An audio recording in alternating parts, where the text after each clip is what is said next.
America Meditating Blog Talk Radio Show. We collect wisdom, hear stories, and inspire each other. I'm Sister Jenna. Tune in live from Monday through Friday at 8 a.m.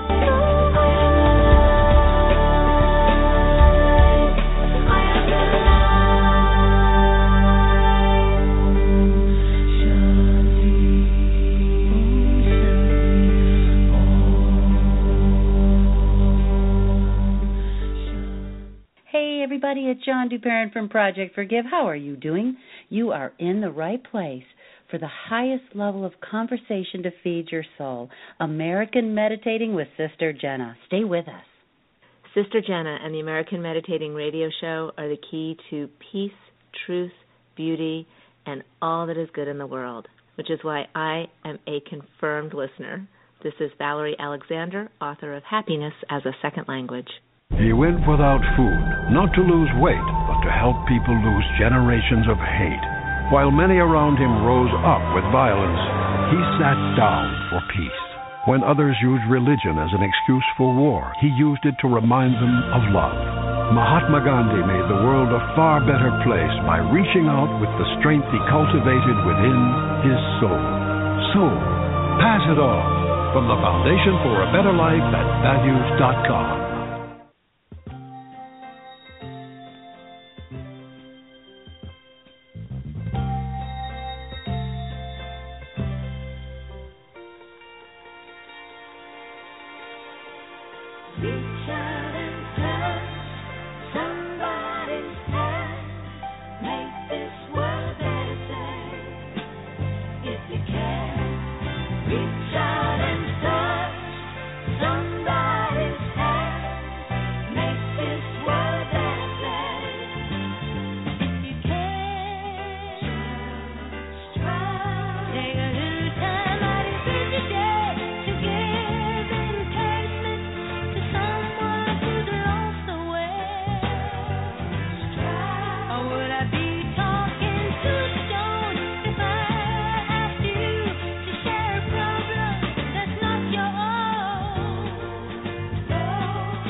Welcome, everyone, and this is the America Meditating Radio Show, and I'm your host, Sister Jenna. We're broadcasting from the beautiful Meditation Museum in Tysons Corner, Virginia, where we are so humbled to be able to broadcast this incredible show in such a beautiful space. So we hope that you all will come out here when you're ever in the nation's capital and get your on, your bliss on, or just your positive, empowered mind on. The space definitely offers that. Stay tuned. We're going to have Dr. Sam Collins, who is named one of the top 200 women to impact business and industry, and she's going to be guiding us on her journey of grace. And of course, as we do best here on the American Meditating Radio, is that we do, through storytelling, inspirational thoughts and ideas with each other. And we are learning to lift ourselves up over and over again as we overcome our own challenges and our own issues. Yes, there are challenges outside of us, but inside we have all the power in our hands to respond at the highest level that we can. You know, it's not always going to turn out exactly the way you thought it.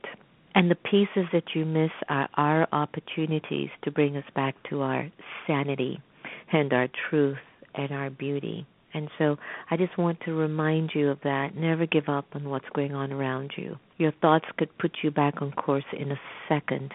We're always one thought away from changing our destiny. So take this moment and breathe in deeply. Relax yourself, whatever is the issue that is really pressing heavily on your mind. It's no longer that important, not at this time, and not for you. From my Just a Minute meditation CD, let's focus our thoughts. Breathe in. Focusing my thoughts. Taking just a minute. Sitting quietly, I become aware of my surroundings. I focus on an object in front of me, allowing it to fill my awareness. Letting go of any distractions, I hold only the object in my awareness. Even if I'm distracted, I gently return my focus to the object. I identify one quality of that object. I focus on this. I hold this one thought.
Welcome back. That was Lone Space by Bliss, and hope you enjoyed the meditation that we did from the Just a Minute track. The American Meditating Radio is really happy to welcome Dr. Sam Collins. She was named one of the top 200 women to impact business and industry by Her Majesty, the Queen of England, and was quoted as one of the top 10 coaches by the Times. Her PhD explored the future and world of work for women as leaders in the U.S. and the U.K., and she is the author of the best-selling book, Radio Heaven, One Woman's Journey to Grace. Sam is making a difference for women both in and outside of the boardroom, which is why she started Aspire Foundation. This not-for-profit foundation offers pro bono mentoring, fundraising, and campaigning for women in charities, social enterprises, and community projects that are making a difference to women and girls across the globe. Her goal is to positively impact the lives of 1 billion women by 2020. And today we're happy to welcome Dr. Sam Collins. Welcome to the air. Thank you so much, Sister Jenna. I'm feeling extremely relaxed and chilled after listening to your meditation and the music there. I'm very at peace right now. I love what you're doing here. I'm so glad you're still awake. Sometimes our guests fall asleep. Well, maybe they need it. I have to say it was very relaxing, but also very centering. And yes. I think that we need that in today's world. Thank you so much for joining us. You sound like an angel. Oh, I wish I was. Oh, come on. You know what? We're all doing stuff to get our angel wings, and you're planning to empower 1 billion women. You better have some angel wings growing out of your back. There's definitely something growing out of my back, and I'm hoping it's angel wings. I do feel, though, and I know that there is a lot of protection and guidance around me. I'm not always listening to it, but I know it's there. I know it is. I know it sounds beautiful. So I am so happy to have you, Dr. Sam Collins, and I know that in 2001, which was quite an interesting year, you founded the nonprofit organization Aspire, which is now a globally sought-after organization. I would like our listeners to know more about the mission of the organization and what actually inspired you to get on to such, not only is it a meaningful project, but it's huge. Thank you. Yeah, I started Aspire when I was about to turn 30 years old, which at the time I thought I was going to be really old, I need to do something with my life here. And for previous years, I had been somewhat lost. I lost my mother to suicide when I was 21, and I had been trying over those years to really discover what it was I wanted to give to the world and what it was I wanted to do. And I realized that at that point, I wanted to do something that would make a big difference, particularly to women. We do make a difference to women and men, of course, in the work that we do, but our mission is to positively impact the lives of women because we really believe in the rise of the feminine and the potential and capacity of women, particularly, to make a difference. And that this is such a big driver for women across the world, so we provide ways for women to do that. So, yeah, it is a big goal, an ambitious one, but I believe in big goals, and I believe in accountability and transparency. And when you say we're going to make a difference to 1 billion women and we're on radio shows talking about it, then we better do it, right? Exactly. And, there's been a lot of conversation about empowering women, especially now.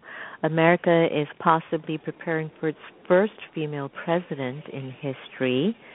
And there's a shift. What's going on where the conversation, the investment, the drive, and the initiative towards empowering women at this time, why is it seemingly so collective? Any ideas from your part? Yeah, I think it's always been there, but more as an undercurrent, more underground. I mean, there's always been a women's movement. There's always been a passionate drive towards women's empowerment and equality as we look back through the generations of our mothers and grandmothers and, the work that they have done. done to pave the way for us. It's always been there, yet it's never really been mainstream, I think is perhaps your point. I know that when I started Aspire and my mission was to specialize in working with women, I had a lot of backlash from some of the people most closest to me.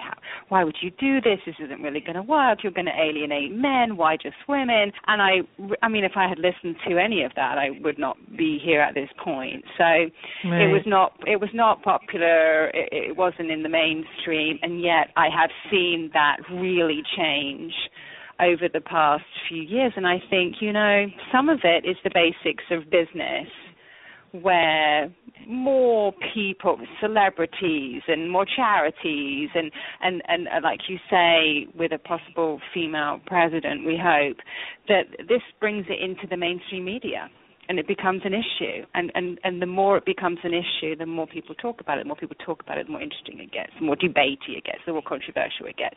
And that's good, because it means that we're talking about it. And not only are we just talking about it, we're actually starting to do something about it. People are starting to get more passionate and in some respects more upset. Once you start realizing, I'm not paid the same as my colleague. I never knew that. I never thought about that. That was never in my psyche. But now I know. And once women start to realize and start to know, we start to rise. That's what we're seeing beautiful. Beautiful. In a recent article you wrote that access to technology is a human rights issue for women. Could you elaborate a little bit more on that? Is it because women just aren't getting accessibility to technology as much as men? Well, there are a few different things. I mean, in the developed world, generally, women have the same amount of access to the internet or phones as laptops as male counterparts. But still in the developed world, we see less women going into technology industries, really expanding their expertise in technology. We're not seeing as many women in the senior levels of technology companies as perhaps we could. Because when women have access to technology and start to innovate and bring their minds to technology, lots of amazing things start to happen, Because when you start seeing in the developing world, it's a different story. You have women have 40% in some places less access to technology. So, and when women do have access to technology, you start to see women, again, raising awareness. You start to see women who are having access to loans and starting their own businesses and communicating with each other and networking. And I think that generally that's a really good thing, because you start to see women being empowered across the globe and not being isolated to certain areas of the world. And to see women in emerging countries starting to take more of a leadership position in their local communities, in local government, in their schools, in education, in business, we start to see some of those countries starting to change, and I think that's exciting as well. And for us in the developed world to know that and to have a place in that, and that's part of our Aspire Foundation mentoring program, where our mentors are women and men now, actually, who work in developed world predominantly, work in business predominantly, who are mentoring women across the globe who are working in not-for-profits to really help them thrive and have that kind of access to skills and also to technology too, So, good things happen, I think, when women have access to technology, and we're starting to see that emerge now. Beautiful to hear that. I think a congratulations is at hand on the release of your new book, Radio Heaven, One Woman's Journey to Grace. Yay. Thank you. Yeah. There's nothing more relieving than finishing a book, and then you've got the next stage, the tour of the book. So I know what that feels like. You've got to tell us a little bit about the book, though, and the significance of the title. Why did you choose to write that? I had always wanted to write a book for the longest time, and also many people were telling me, you really should write a book, you have so many great stories. And I was in the normal, very usual excuse of I'm not a very good writer, and also I don't have the time. Mainly I don't have the time. I'm not a very good writer. It kind of goes round and round in my head. And I was actually introduced to a friend of mine who's written 7 books. How on earth did you write 7 books? Like, where do you do this, And she said, you know what, Sam? She said, let it flow. Come and talk to us. She said, if you come into our studio. She said, we'll video and record you speaking. And she said, that will help you get started. So that's how I got started on writing the book, because I thought sort of sitting down in front of a blank piece of paper was so daunting to me. And I found myself writing about my life and things that had happened in my life, and some of the dark moments and some of the light ones, and really thinking about what I had learned along the way and what I wanted to share, those life lessons. So it became a sort of merging of a biography and a personal development book all at the same time, which completely confused most publishers for the longest time, I have to say.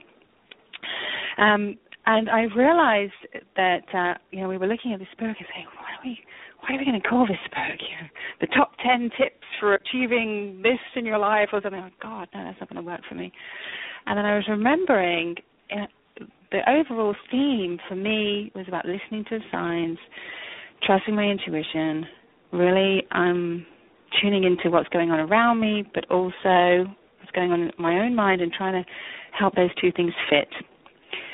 And I remembered driving in the car with my mom, and she wasn't a great driver, but she used to love listening to the radio while she was driving. And sometimes when we were driving together and a song would come on the radio and she would turn it up really loud. I remember ABBA, Dancing Queen. And she'd be like, Dancing Queen, and, she wasn't a great singer either. And then the song would finish and she would say always, Radio Heaven song, Sam. And I said, what is that? What do you mean? And she said, you know what, Sam? She said, it's very matter of fact, when people die, she said, sometimes the only way they can communicate with you is through the radio, so they send a song for you to listen to. She said, and I needed to listen to some ABBA Dancing Queen today. She said, that was probably my mum sending me that song. And I thought, what a great way of realizing that we are protected, we are guided, we do have our loved ones with us, and sometimes we can listen to them through the radio. And do you ever find that? Have you ever been listening to this is the perfect song for me today, Yeah, I really need to hear that today. And so I named the book Radio Heaven because it just seemed really apt. Of course, so many people say, what on earth does this mean? And then when I explained it, okay, that makes sense. Tuning into heaven. That is beautiful. I believe in radio. I'm a strong advocate for radio. It's, to me, the way home. That was so cute. What's the most important life lesson that you've learned, Dr. Collins? What's been amplifying for you lately? Oh, that's such a great question, because I have had such a tough few months. One Woman's Journey to Grace, which is the subtitle of Radio Heaven, my book, follows my story of adopting a little girl called Grace from the Democratic Republic of Congo in Central Africa, somewhere I have some affiliations with. And it's not only her name, Grace, the actual person, the adoption of her, but my learnings about grace, that feeling of serenity and peace and patience. And so I start Radio Heaven with talking about the fact that we decided to adopt. And I finish Radio Heaven, my book, with we found out who she is and we're going to adopt her. The thing what I didn't realize after I'd finished the book is that it would take me 3 years to adopt Grace. Pretty horrendous 3 years in many ways. And an excruciatingly painful time of waiting for her, going out to visit her, and lots of every hurdle that there possibly could be coming in the way. So much so that I questioned my faith. I questioned any kind of personal development stuff I'd ever done, and I went into a dark hole of this stuff doesn't work, forget it. Yet, 4 weeks ago, she arrived at my door. And it has been the most difficult and wonderful 4 weeks of my life, because not only has my faith restored, because I realize sometimes you have to go to a dark hole to come up the other side, and all of it is, all the things we talk about, patience, resilience, is all going to work out, have faith, all that stuff is tested, absolutely tested in me. But I realize that it does work, even in the most difficult of times. And she's here. She's, I've added to our already crazy, loud household. And you know what? I have a funny suspicion after this interview, it might become more peaceful. Yeah, the last week with her particularly has been so beautiful, so idyllic. Mm-hmm. She really is. Mm-hmm. She really is something. And she's funny and smart, and her 2 new brothers are teaching her English in their own language, kid language. Mm-hmm. Mm-hmm. I get that. I get that tremendously. It's all going good. Dr. Collins, you've got to keep up with this good work, and if you're ever in the nation's capital, you must present something at our museum. We would love to support the work that you're doing. Goodness, thank you.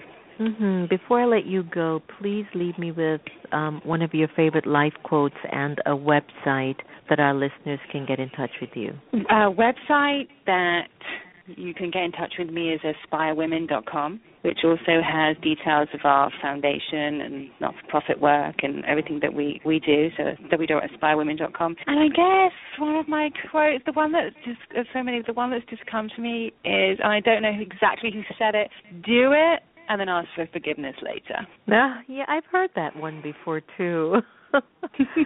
Yeah, that one could get me into trouble, though. Well, I think, the more women that are getting into trouble and going off and doing things that perhaps, I think sometimes we have to wait for permission. We don't always have to wait for permission.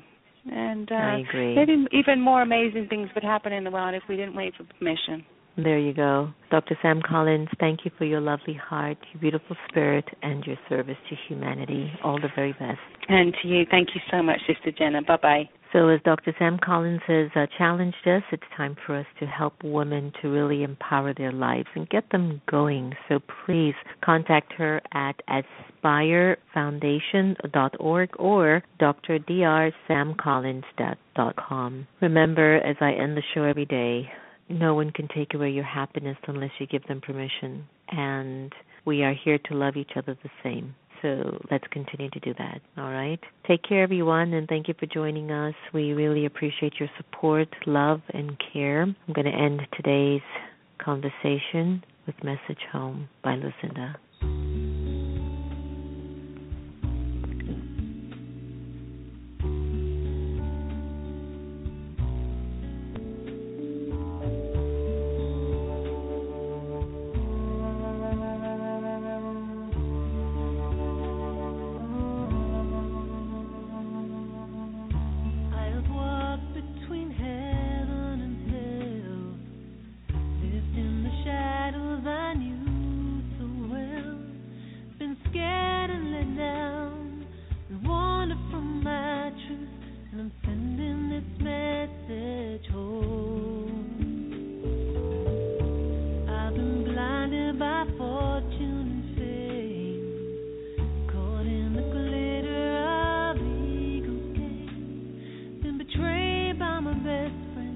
I could learn who I am, and I'm sending this message home.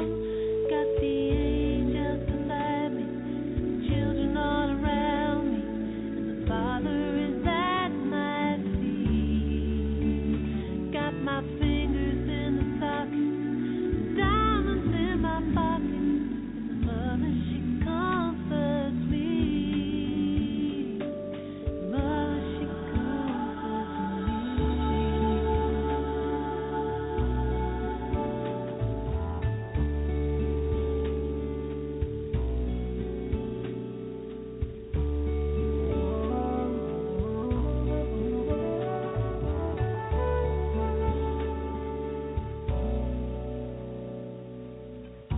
All the lies of these wise